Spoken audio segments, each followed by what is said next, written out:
Hi guys, I hope that you're all doing well. Today's lesson is about the sum of two cubes. The pattern is a cubed plus b squared is equal to a plus b times a squared minus ab plus b squared. So can you guys see that we have two terms that are perfect cubes separated by a plus sign? It's a sum of two cubes, not a difference. It's a sum. Okay, now let's factorize. Let's start with an easy question. Let's try x cubed plus 27. It's quite similar to the difference of two cubes. The difference has to be the signs. So if you mess up the difference of two cubes, the sum of two cubes should be more approachable. What's the first step? We have to find the cube root of the first term. The first term here is x cubed. You have to find the cube root. So you write our base, which is x, then inner over outer, 3 over 3, we get x to the power 1. We don't need to write down that 1.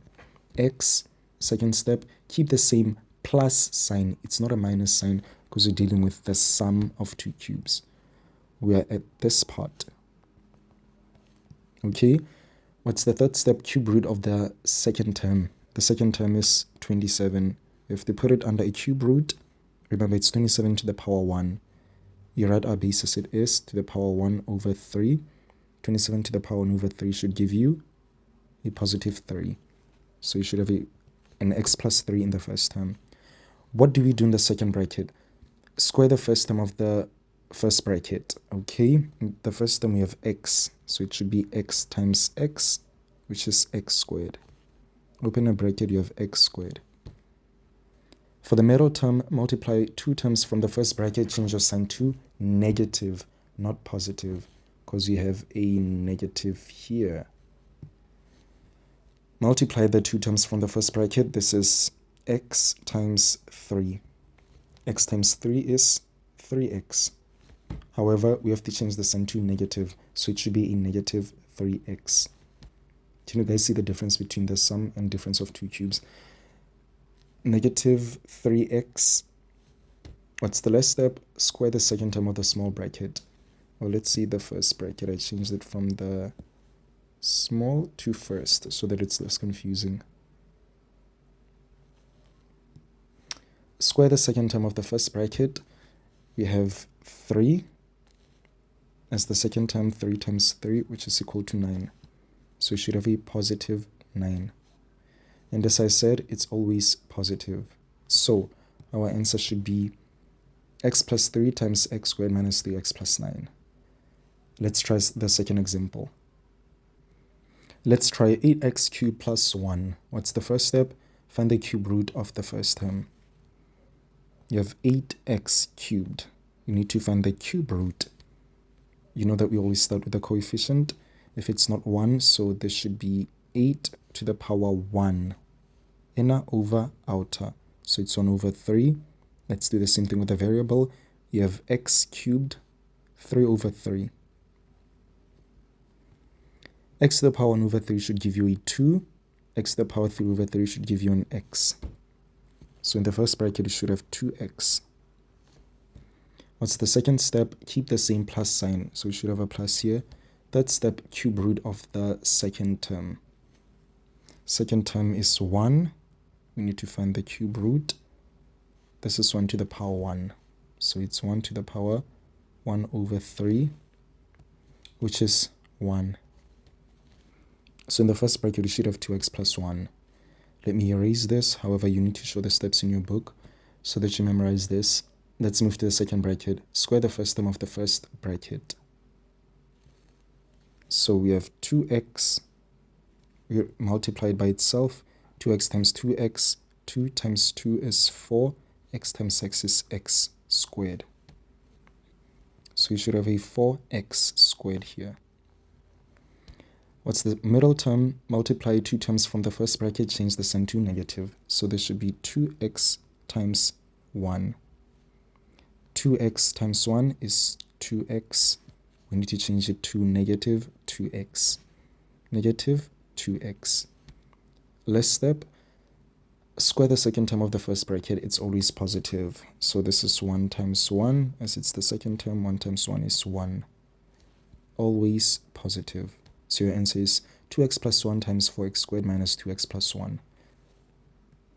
This video was brought to you by Spotify. Whether you love discovering new music, listening to podcasts, or creating the perfect playlist, Spotify has something for everyone.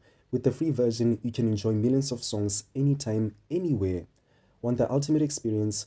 Upgrade to Spotify Premium to enjoy ad-free listening, offline downloads, unlimited skips, and even better sound quality. No interruptions, just non-stop music and entertainment wherever you go. Download Spotify today and start listening to music your way. Try 64a cubed plus 216b cubed. What's the first step? We need to take out a common factor if we have one. Guys, when you factorize, please try to find the common factor. We have 64 and 216. What's the highest common factor of 64 and 216? It's 8.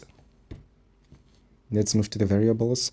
We have a and b. We don't have the same variables, so we can only take out 8. Open a bracket. There should be 64 divided by 8. It's 8. We're left with a cubed. 216 divided by 8 is a positive 27. B cubed.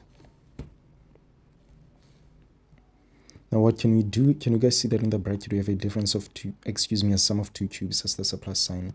Let's solve. What's the first step? Find the cube root of the first term. We can write this on the side. Cube root of 8a cubed. We start with 8. It's 8 to the power 1. 8 to the power 1 over 3, inner over outer. A to the power 3 over 3, inner over outer. 8 to the power 1 over 3 should give you 2. 8 to the power 3 over 3 should give you a to the power 1. So it's just a. Still keeping that 8 in the first bracket, we should have 2a. Second step, keep the same plus sign. Third step, cube root of the second term, which is 27b cubed. How do we solve this? It should be 27 to the power 1 over 3, b to the power 3 over 3. 27 to the power 1 over 3 should give you 3, if I'm not mistaken. Then b to the power 3 over 3, it's just b to the power 1. So in the first bracket, you should have 2a plus 3b. Let's move to the second bracket. What should we do? Square the first term of the first bracket. So it should be 2a, this is the first term, right? 2a times 2a. 2 times 2 is 4. A times a is a squared. So you should have 4a squared in the first term. For the middle term, we have to multiply 2 terms from the first bracket, change the sign to negative. So it should be 2a times 3b. 2 times 3 is 6. A times b is ab. Change it to negative 6ab minus 6ab. What's the last step? Square the second term of the first bracket. It's always positive. We have 3b. You have to square that term. 3b times 3b. 3 times 3 is 9. b times b is b squared. So you should have a positive 9b squared.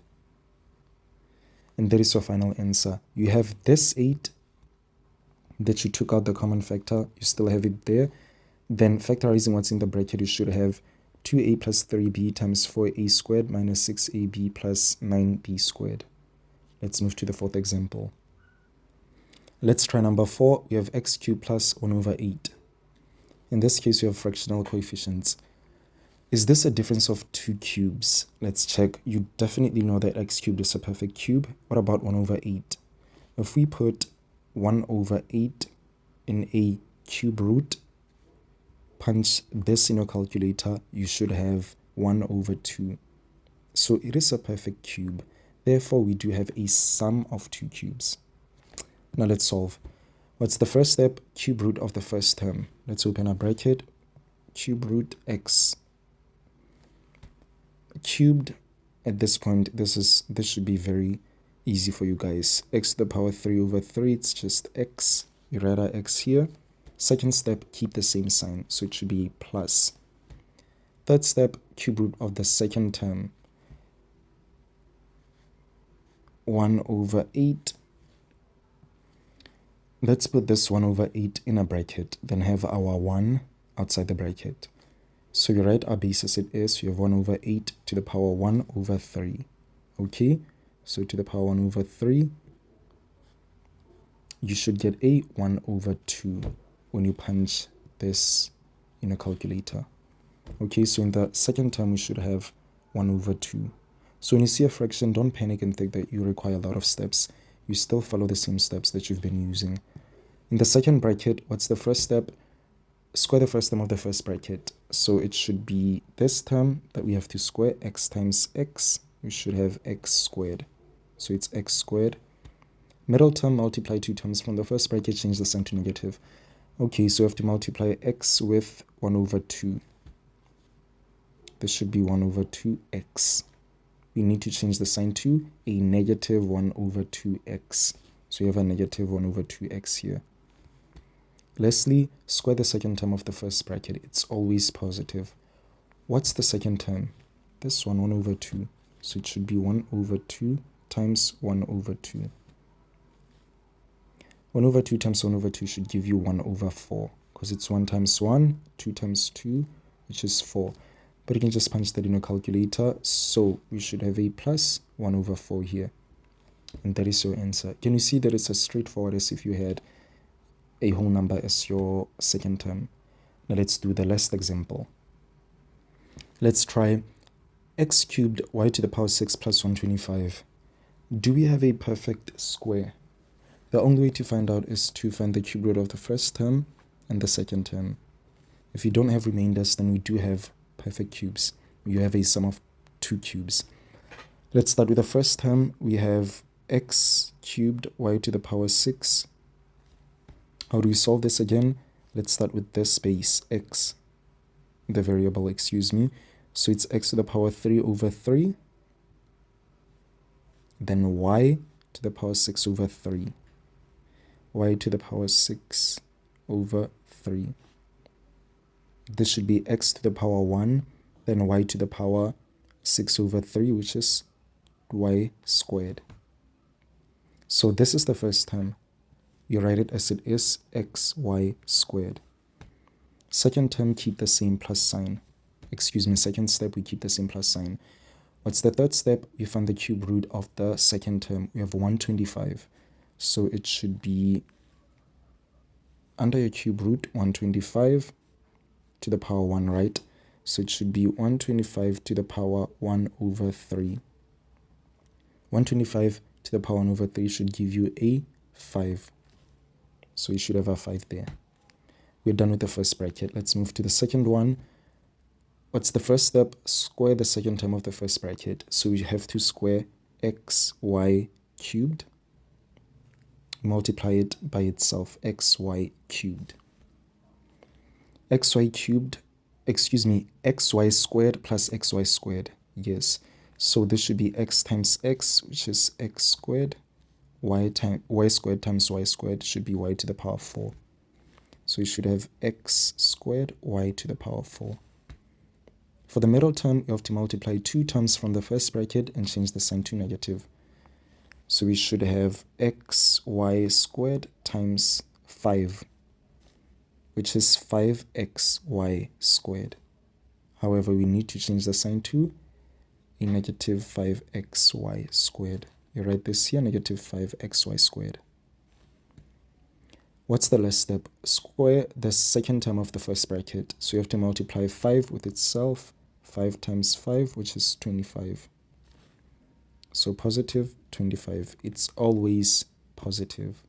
And that is your answer. Xy cubed plus 25.